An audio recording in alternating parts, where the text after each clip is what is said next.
The Galactic Council's arena fell silent as the massive blast doors groaned open, revealing the aftermath of what should have been an execution. Through the swirling dust and smoke, a figure emerged, battered, bloodied, but unmistakably human. Sergeant Marcus Chen limped forward, his standard-issue combat armor cracked and scorched. But it wasn't his condition that sent ripples of shock through the assembled alien dignitaries. It was what he dragged behind him, the severed head of a Catharian apex predator, its obsidian scales still gleaming with bioluminescent patterns that flickered weakly in death. Ambassador Veltar of the Hegemony Prime shifted uncomfortably in his hovering seat. Just an hour ago, he had been laughing along with the others at the absurd notion that a single human could survive what their greatest warriors called the final trial. The Catharian was no ordinary predator.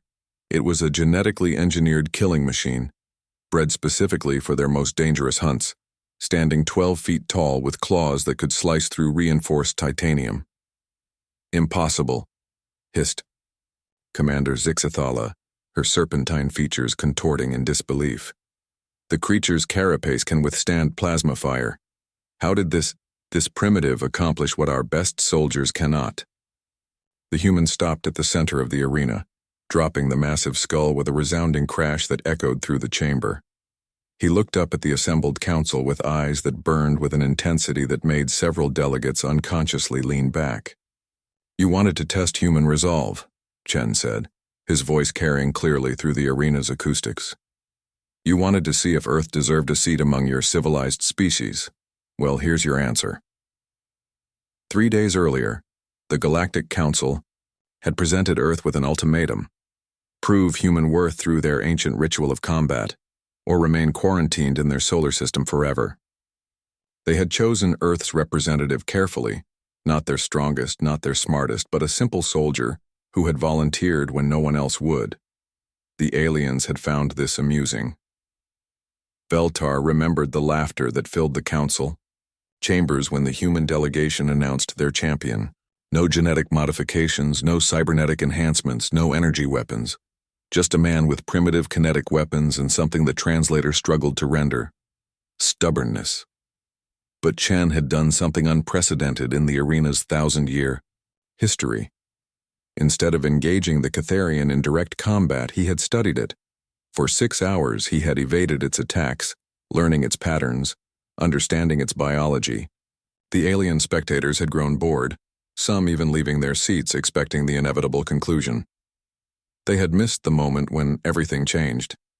Chen had noticed something their advanced sensors had not. The Catharian's bioluminescent displays weren't random. They were a neural network extension, a weakness disguised as intimidation.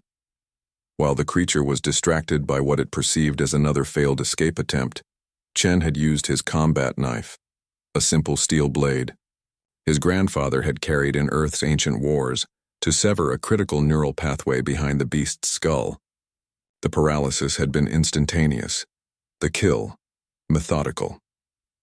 Now, as Chen stood before them, several council members were frantically reviewing their databases on human warfare.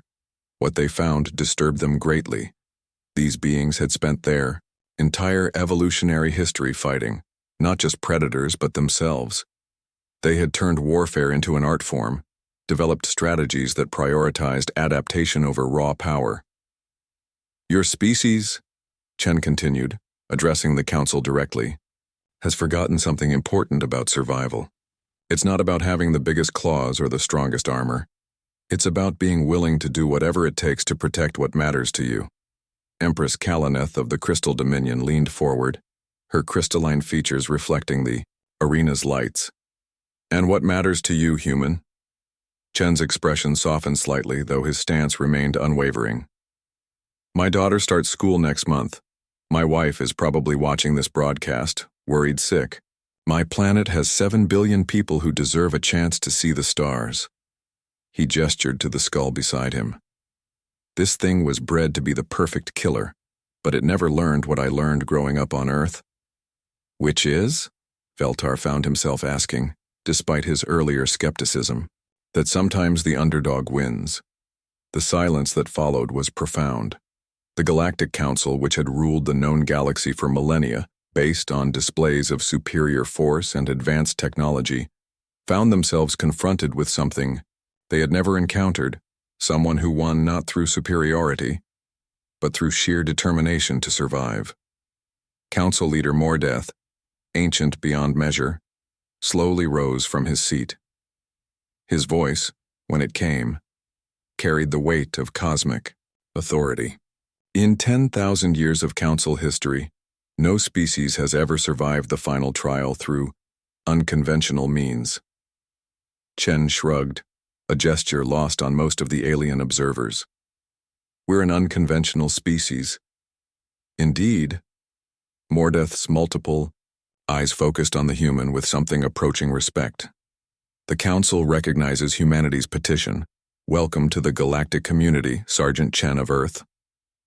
As the massive arena erupted in a cacophony of alien voices, some protesting, others expressing amazement, Chen allowed himself a small smile. He had done it. Earth would have its chance among the stars. Behind him, the Catharian's skull caught. The light, its bioluminescent patterns finely dark.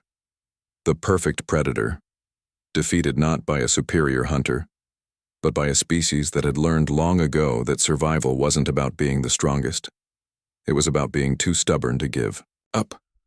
The galaxy would learn in time what that truly meant.